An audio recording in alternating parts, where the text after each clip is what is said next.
Praise the Lord. ஆண்டவராகிய இயேசு கிறிஸ்துவின் நாமத்தில் உங்களுக்கு என் அன்பின் வாழ்த்துதலை தெரிவித்துக் கொள்கிறேன். என கருமையான தேவ பிள்ளைகளே, ஒவ்வொரு நாளும் இந்த யூடியூப் மூலம் உங்களை சந்திப்பதில் நான் மிகுந்த மகிழ்ச்சி அடைகிறேன்.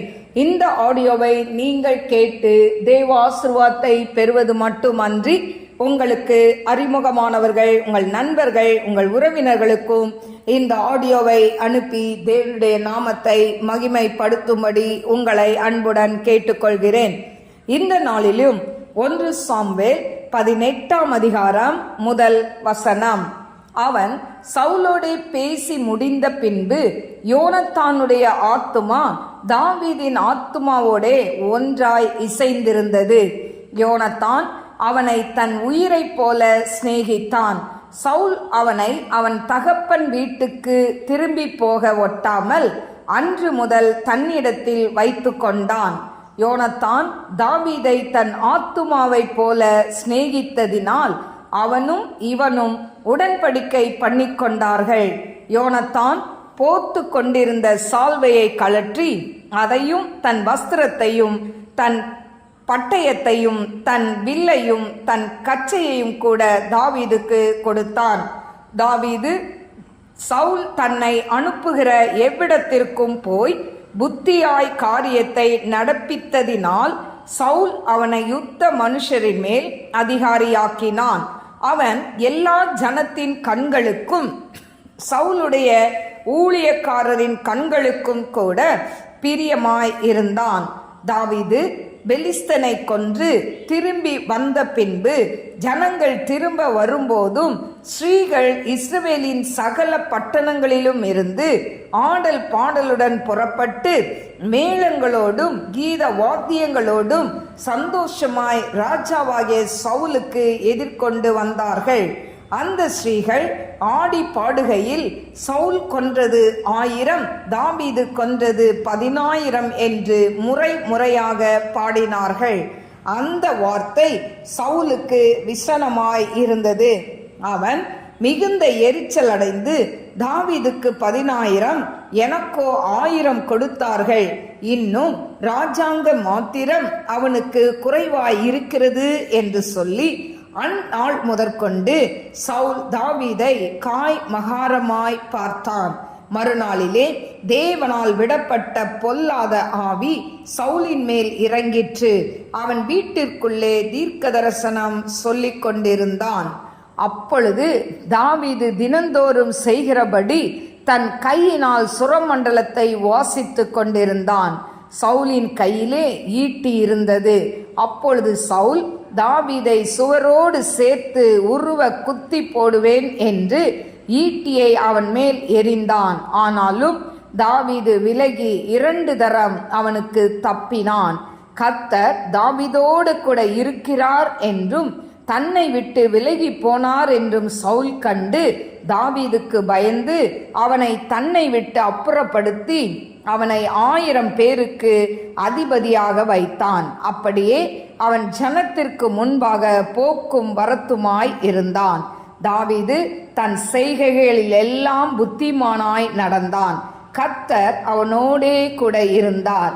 அவன் மகா புத்திமானாய் நடக்கிறதை சவுல் கண்டு அவனுக்கு பயந்திருந்தான். இஸ்ரவேலரும் யூதா ஜனங்களுமாகிய யாவரும் தாவீதை சிநேகித்தார்கள். அவர்களுக்கு முன்பாக அவன் போக்கும் வரத்துமாய் இருந்தான்.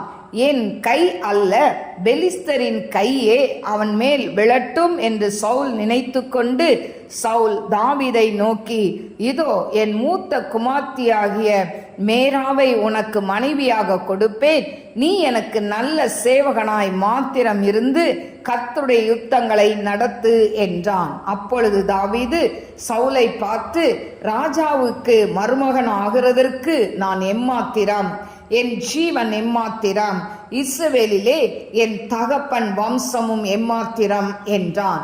சவுலின் குமார்த்தியாகிய மேராப் தாவீதுக்கு கொடுக்கப்படும் காலம் வந்தபோது அவள் மேகாலத்தியன் ஆகிய ஆதரியேலுக்கு மனைவியாக கொடுக்கப்பட்டாள். சவுலின் குமார்த்தியாகிய மீகாள் தாவீதை நேசித்தாள். அது சவுலுக்கு அறிவிக்கப்பட்ட போது அது அவனுக்கு சந்தோஷமாய் இருந்தது. அவள் அவனுக்கு கன்னியாய் இருக்கவும் பெலிஸ்தரின் கை அவன் மேல் விழவும் அவளை அவனுக்கு கொடுப்பேன் என்று சவுல் எண்ணி தாவீதை நோக்கி, நீ என்னுடைய 2ஆம் குமார்த்தியினால் இன்று எனக்கு மருமகனாவாய் என்றான். பின்பு சவுல் தன் ஊழியக்காரரை பார்த்து, நீங்கள் தாவீதோடே ரகசியமாய் பேசி, இதோ ராஜா உன் மேல் பிரியமாய் இருக்கிறார், அவருடைய ஊழியக்காரர் எல்லாரும் உம்மை சிநேகிக்கிறார்கள், இப்போதும் நீர் ராஜாவுக்கு ஆனால் நலம் என்று சொல்லுங்கள் என்று கற்பித்தான். சவுலின் ஊழியக்காரர் இந்த வார்த்தைகளை தாவீதின் செவிகள் கேட்க பேசினார்கள். அப்பொழுது தாவீது, நான் ராஜாவுக்கு மருமகனாகிறது லேசான காரியமா? நான் எளியவனும் அற்பமாய் எண்ணப்பட்டவனுமாய் இருக்கிறேன் என்றான்.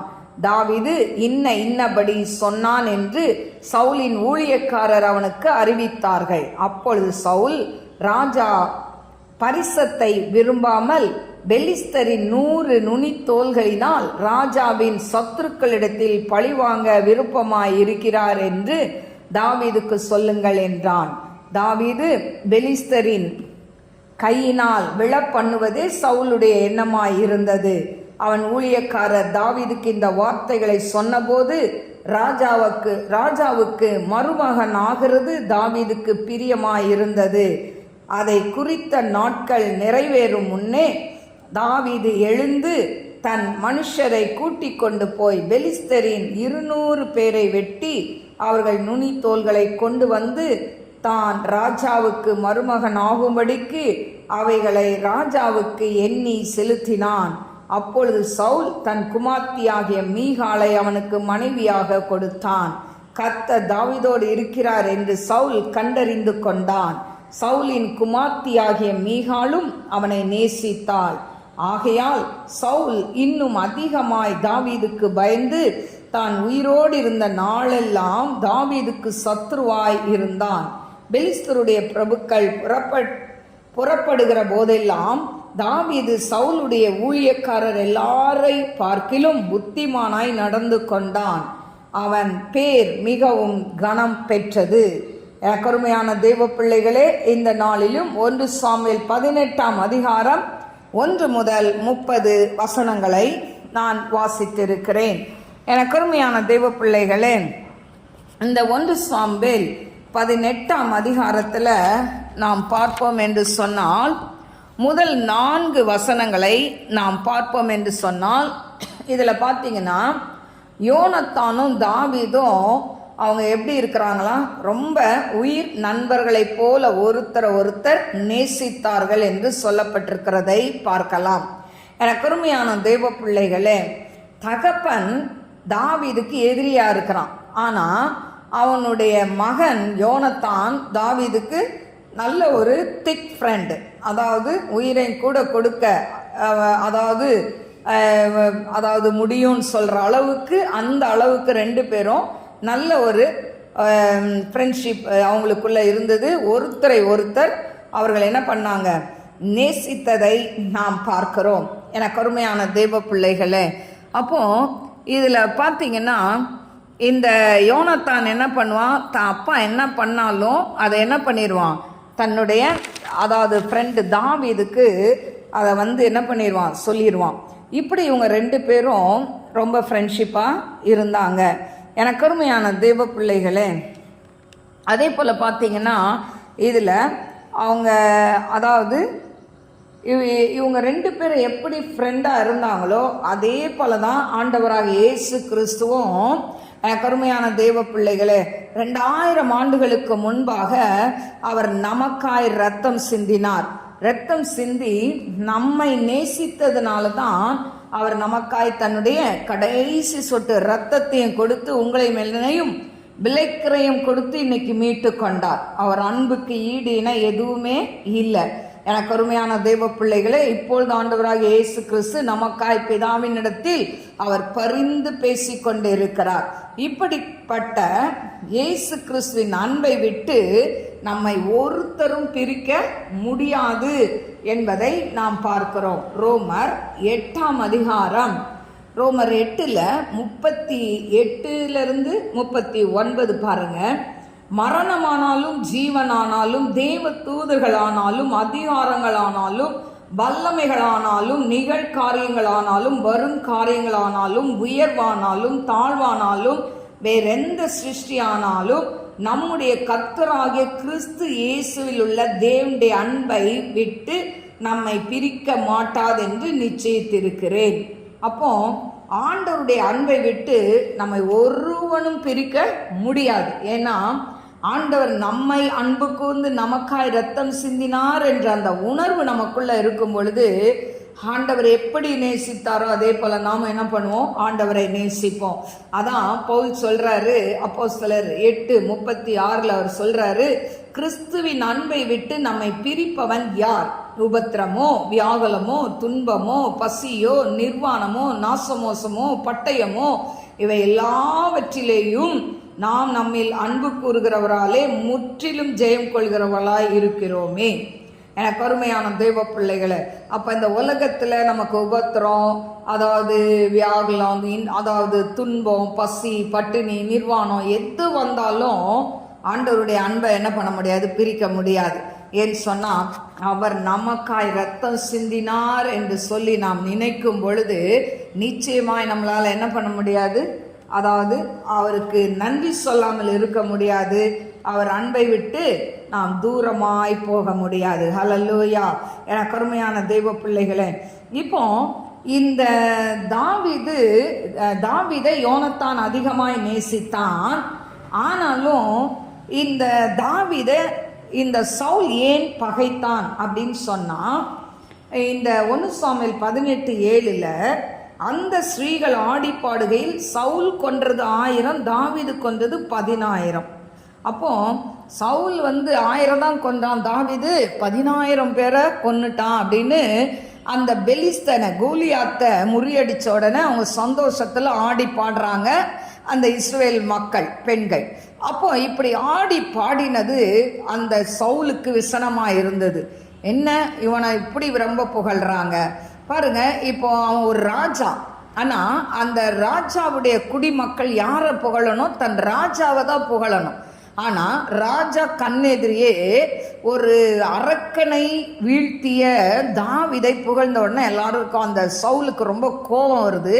அன்னையிலிருந்து இவனை எப்படியாவது தீர்த்து கட்டணுன்ற ஒரு வைராக்கியத்தை அவன் என்ன பண்ணிட்டு இருக்கான், அவன் வைத்து கொண்டு அவனை எப்படியாவது சாகடிக்கணும், எப்படியாவது சாகடிச்சிடணும், அவன் ராஜாவா வரக்கூடாது.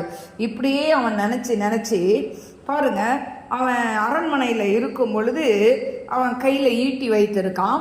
ஆனால் ஆண்டவரால் விடப்பட்ட பொல்லாத ஆவி அவனுக்குள்ள வரும்போது அவன் என்ன பண்ணுறான், அந்த ஈட்டியை அப்படியே தூக்கி எரிஞ்சு தாவீதை கொல்ல பார்க்குறான். 2 முறை தாவீது என்ன பண்ணுறான், அவன் கைக்கு விலகி போனான் என்று சொல்லப்பட்டிருக்கு. ஏன் தெரியுமா, தாவீதோட கர்த்தர் இருந்தார். ஹல்லேலூயா. எனக்கு அருமையான தெய்வ பிள்ளைகளே, யார் கூடெல்லாம் தேவன் இருக்கிறாரோ, தேவன் எப்பேற்பட்ட ஆபத்தில் இருந்தும் அவர் நம்மை காக்க வல்லவராய் இருக்கிறார். ஹல்லேலூயா. இப்போ அவனை பார்த்த உடனே அவனுக்கு பயம் வருது, இவனோட கர்த்தர் இருக்கிறார் என்பதை சவுல் புரிந்து கொண்டான்.